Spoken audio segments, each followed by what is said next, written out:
Okay, so I'll do my best to summarise the discussion, and then obviously please jump in, other members of the group.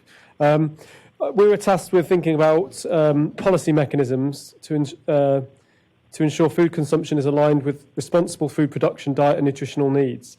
So we had some initial discussions about different specific types of intervention, and then we kind of stepped back a little bit and focused on these three broad types of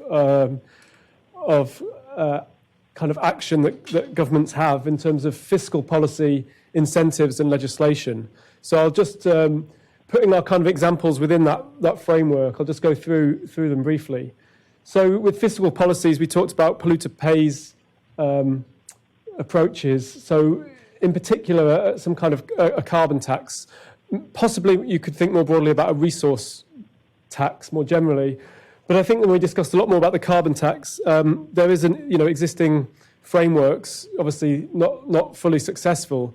But one of the strengths of the carbon tax is it would potentially be a kind of major initiative which also puts in line the energy and mobility systems, enables transformation of those systems along with the food system. The food system being heavily carbon intensive would be one of the first systems that has to respond and adapt to these carbon pricing mechanisms. And we thought, this could be a powerful kind of leverage point, which then, forces, the way businesses work to change. And so actually the system adapts to meet those prices. The other aspect was trade, international trade. Obviously, with a carbon tax, if every country agrees and implements that, that's great. But if some countries don't, then there's a danger that they can undercut and produce unsustainable, high carbon intensive products and do very well at selling them. So in that case, you'd have to implement border tariffs to put some kind of extra cost on those products that are not being sustainably produced. The second mechanism is incentives. So obviously this is agricultural subsidies or payment for ecosystem services. So, I won't go into the details too much. We've had some mention of those in the last couple of days. And legislation was something we discussed quite a lot. One option was some kind of soil health act. Ratan was forwarding this idea. We have a Climate Change Act, we have Clean Air or Air Quality Acts. The Soil Health Act, some way we'd have to monitor the health of the soil. There's potentially sort of generic indicator you could use related to soil carbon. I know in the UK, the Natural Capital Committee have kind of agreed that some measure of soil carbon is a good unifying measure which captures a lot of aspects of soil health, including microbial diversity. Obviously, there are questions about context of the type of soil and how much carbon there should be. Also, we discussed a lot about how to measure soil carbon and how you would sort of implement some kind of monitoring program. We talked a bit about sustainability labelling in terms of whether there should be some kind of regulation. Obviously, there's a lot of difficulties in terms of there's so many multidimensional aspects of sustainability in terms of carbon, water use. You could think about social impacts as well. I think it's very, very complex. And whether that should be something that is, legislated for, or whether it's more in the third sector, some kind of voluntary system, and also, I won't say more about that. Perhaps members of the group might want to add more. And then import regulations as well. So obviously, instead of just addressing the trade issue through tariffs, you could actually legislate against importing certain types of unsustainable products. So there's a legislative lever there as well. Now, those are the three main types. We then had quite a bit of a discussion and sort of debate, I guess, about the potential for Keystone, what you might call Keystone interventions. You just do one or two or three things right, and then actually that is enough to kind of transition the system. And kind of really getting those things right is the key. or whether you need many complementary interventions. If you think about smoking as one example, we talked about, it's been quite successful policy campaign in terms of reducing smoking rates. That involved education, it involved tax, so increased prices for tobacco. It included regulation, so banning smoking in public places, and then alternative products, the sort of vaping that you see. So all those four things kind of worked in concert. I think the order matters. If you'd have put the regulation in place before you'd actually talked about the harms of smoking, people would have been, not had it. So I think there is some nuance here in terms of thinking about complementary policies and multiple policies. That's notwithstanding to say, of course, there are some of these policies can be really influential, and it may be that getting the prices right is one of the key things. I guess I'm just going to go on a sec. Come back to this diagram of kind of tipping the system into a new state, which is better. I think our fundamental sort of disagreement, I suppose, was how many policies you need to tip the ball and get it kind of pretty much on its way into that alternative, more beneficial state or trajectory. Ian might want to say something after me. My feeling that you need lots of mechanisms because the system is inherently very complex. I mean, I talked about all these different locking mechanisms. I'm not going to go into them now, obviously, but I think you need to address all of these, otherwise you don't really get that system. But equally, trying to represent the other side of the argument, I think there are some real keystone interventions that perhaps we need to focus on.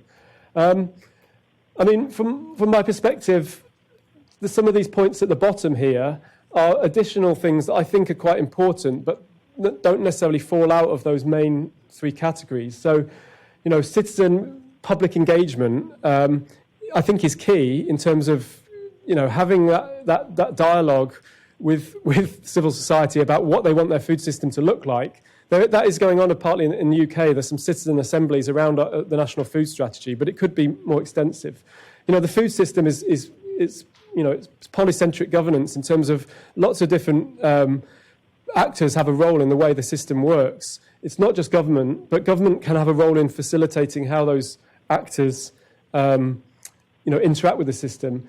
So, to give an example, there are lots of benefits of kind of local groups talking about what they want their food system to look like.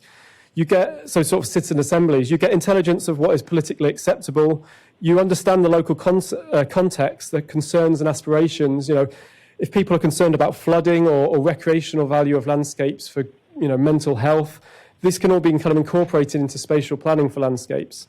Also, it's up to society what they want their food system to look like. If you have these dialogues and then it turns out that in the face of potential climate catastrophe, they really prioritise having local food, so they have local food security, then maybe that's what you need to develop your food strategy to look like. So I think there has to be more participatory approaches to governance from my perspective, and I don't think that's kind of factored in here. You could argue that should all be picked up by civil society groups, but I think actually government could have a major role in facilitating these dialogues, these regional dialogues.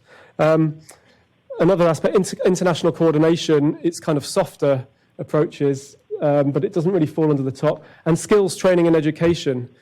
So I think, is it a simple problem or is it complex? Is it just about getting one or two keystone interventions? And my argument would be that if it's simple, why haven't we done it yet? Why haven't we transformed the food system? And then you could say, okay, well, there are a number of constraints that kind of stop you putting in this kind of tax, this carbon tax that will work. Maybe it's vested interests, or maybe there's no consensus on the way forward. So then, okay, well, what policies would you need to address those constraints? And I think that there are lots of, it's a complex system, and we need, a quite complex set of policies, and we need to coordinate them internationally. But there's no doubt that there are some big policy levers that can be very influential. So I'll stop there and maybe just give an opportunity for the rest of the group to kind of chip in if they like. No? Okay, good. Can't have done it that badly.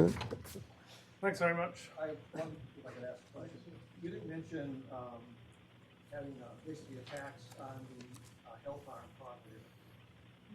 It seems to me that cost is probably greater to society than the carbon cost. Yeah, I think the idea was that the carbon... Sorry. I think we talked more about the carbon tax because we thought it could be one mechanism which creates change in the system, and then you may have to make some additional changes beyond that. But we also did discuss that wouldn't cover everything, because, for example, you could have a highly sort of efficient system in terms of its carbon use, renewable, intensive machinery that's still damaging water quality and damaging biodiversity and producing lots of unhealthy food. So I agree. I don't think that is, and again, this is a bit coming back to my argument, I don't think there is a silver bullet to these systems. I think we need multiple policy levers. But you're right, you could tax other aspects. You could do both. Yeah. Tom, don't disappear. Right, No, we've got questions for you. I wonder if you had thought about how we engage with the vested interests, because policy, at least in the countries I know, never changes because of rational arguments. And the embedded interests that we face in changing the food system or anything related to agriculture are very intense. They've been there a long time. They're very powerful. And they're much more focused than we are. So I just wonder, do you have a plan for dealing with those interests? On your shoulders, mate. Good question. I think the idea of these low participatory democracy approaches offer some possible solution there, developing local spatial plans. And you don't have to delegate the decision making down to those levels. They can just be advisory. But you actually get the democratic legitimacy to then carry out those approaches, and then the vested interests have to accept that's what that's true democracy, as opposed to actually what we've got now, which you could argue is not an effective democracy. So are you assuming that somehow the people in various communities all over a country are better informed than the rhetoric that dominates the current culture? Don't they reflect the current culture? I think there's a lot about values here. That there's evidence and there's values, and I think we've talked a lot about evidence, but we haven't talked much about values. And if we want to, it's not just about doing social science; it's about actually creating those fora where those values can be expressed and then reflected in planning. And I think the evidence is key, though. How do you get the evidence into those fora? So one idea is to have kind of evidence-informed participatory democracy, where you have repeated citizen assemblies, and in between each assembly there's an evidence-gathering phase.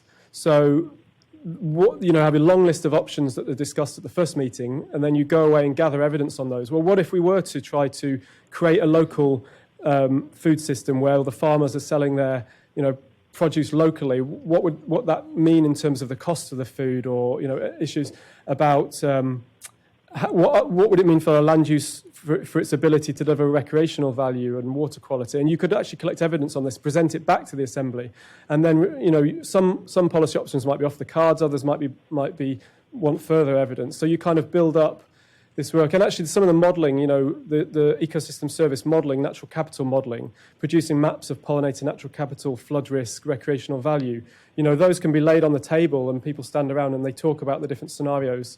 And then the scenarios can be run in the models and presented back. So I think this interface between the evidence and the kind of participatory approaches. Ian, sorry, and then Walter. Thanks very much, and thanks, Tom, for doing an excellent summary of what was a pretty messy discussion. Just picking up the point about vested interests, I think it's a really good one. However, something that I think that hasn't come out in the discussion so far, and which didn't even come out in our discussion, was about policy strategy. And I think that what we lack probably in the UK, almost certainly in the US, and in many parts of the developed world, is a clear long-term strategy for what we're trying to achieve, and something that democratically elected governments can pick up and can start to deliver on. Now, I say that because actually I think a lot of the discussion that we're having is around trying to force people into positions that they don't really want to get into. And that's where the vested interest thing comes about.